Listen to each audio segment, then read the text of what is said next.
बहुत proud feel होगा कि मैं जाता हूँ राजस्थान के अंदर, दौसा में, कोटा में, सवाई माधोपुर में, सीकर में, जहाँ भी जाता हूँ हर गांव के अंदर कोई आईएएस है, कोई आईपीएस है, आईआरएस है। मैं भी ये चाहूँगा कि इस गांव के लिए, इस क्लब के लिए मैंने एक मिशन चलाया है गांव के अंदर। मैं हर गांव के अंदर लाइब्रेरी बनवा रहा हूँ और लाइब्रेरी बहुत अच्छी। अभी मैं प्रतापपुरा गांव है, वहां से आया हूँ, वहां मैंने लाइब्रेरी बनाई, 4 बच्चे नौकरी लग गए इस बार। तो मेरा एक ध्येय रह गया कि मैं इस गांव के अंदर इतना करूं कि हमारे जो नौजवान साथी हैं उनके लिए फैसिलिटी हो। एजुकेशन के अंदर हम अगर बढ़ सकते हैं तो इस शिक्षा के आधार पे आगे बढ़ सकते हैं। हमारे अगर शिक्षा नहीं होती तो मैं जयपुर नहीं जाता तो मैं कामयाब नहीं हो सकता था। परमपिता परमेश्वर ने, आपकी दुआओं ने, मेरी बेटियों की दुआ, मेरी बहनों की दुआ, मेरे नौजवान मेरे भाइयों की दुआ से मैं आगे बढ़ा और मेरे को कामयाबी मिली हमेशा। और सबसे बड़ी बात यह है कि भामाशाह बनना वो छोटी बात नहीं है, मैं देश का भामाशाह बना। और मेरे को प्राउड इसका बात का है, जिन गांव में जाता है गरीब लोग कहते हैं साढ़े आड़ा आ गया, मान लो आ गयो, ये मेरे को मान सम्मान मिला है। मैं हमेशा ऋणी रहूंगा इस इलाके का, इस गांव का। और मैं एक आपको वादा दिलाता हूं, मेरी कोई जात है नहीं ना पात है, क्योंकि जात तो कोई तुक्के से पैदा हो जाता है। मैंने जिंदगी में कभी जात पात नहीं मानी। मैंने हमेशा उस गरीब के साथ खड़ा हूं, नौजवान के साथ खड़ा हूं, मेरी बेटियों के साथ खड़ा हूं जो जरूरतमंद है। और उनके लिए शिक्षा की बात हो और कोई शादी की बात हो, पढ़ाई की बात हो, तो मैं हमेशा उनके साथ खड़ा रहता हूं।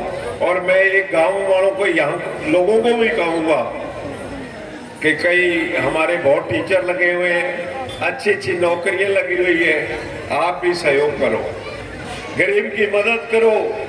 गरीब के लिए आप आगे आओगे तो हमेशा आपको दुआ मिलेगी। जिसको दुआ मिलती है वो हमेशा कामयाब होता है।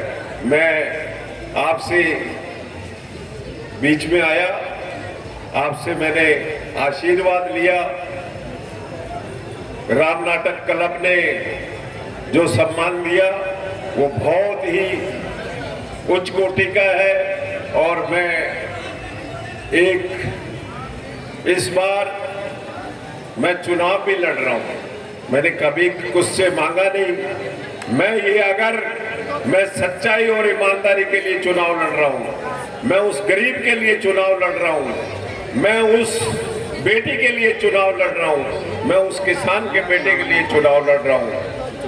लोग मेरे कहते हैं, ओम जी तेरे को परमात्मा ने इतना दिया, इतना टैक्स भरता है, तू सब कुछ दिया, चप्पलें पहन के ऐसे घूम रहा है, क्या है तेरे पास, कमी क्या है? मैंने कहा आप नहीं समझोगे, मेरी एक ललक है कि मैं हर आदमी की मदद करूं। मैं इस मातृशक्ति और मेरी मदर जो लैंड है वो चूनावट है, मैं चूनावट के लिए कुछ करूं, इलाके के लिए मेरी जज्बा है। और आप मेरी इस बार मदद करना, सच्चाई और ईमानदारी के लिए मैं आपसे विनती करता हूं, सच्चाई और ईमानदारी के लिए। और मैं आपको एक आज विश्वास दिला के जाता हूं, जैसे धन्ना भगत को परमात्मा मिला, बोला धन्ना तेरे को चाहिए क्या?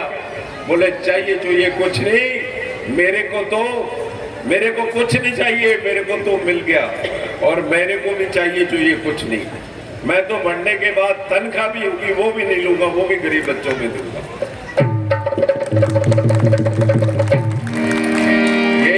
यही बातें कहता हुआ मैं आपके बीच में आया, आपने सम्मान दिया और मैं हमेशा इस जूनागढ़ के लिए, इस इलाके के लिए बहुत बहुत शुभकामनाएं देता हूं कि तरक्की करो, आगे बढ़ो और अपने परिवार का नाम करो। और मैं एक ही बात कहूंगा कि नशा मत करना कोई ऐसा जिससे हमारे समाज को, हमारे परिवार को खत्म कर दे, क्योंकि नशेड़ियों की कोई जात नहीं होती, नशेड़ियों की कोई जात नहीं होती। इसलिए इस नशे से दूर रहना, अगर नशा करना है तो परम पिता सतगुरु का करना जो कभी नहीं उतरता। जय हिंद, जय भारत। बहुत बहुत धन्यवाद। आज के हमारे इस लीला के मुख्य अतिथि आदरणीय श्री ओम जी बिश्नोई। तो आइए आज की हमारे मुख्य अतिथि जी की तरफ से 11,000 रुपए मनप्रीत जी बिश्नोई प्रभु श्री राम नाटक क्लब में अपने तन मन धन से प्रभु के चरणों में अर्पण करते हैं। प्रभु इनकी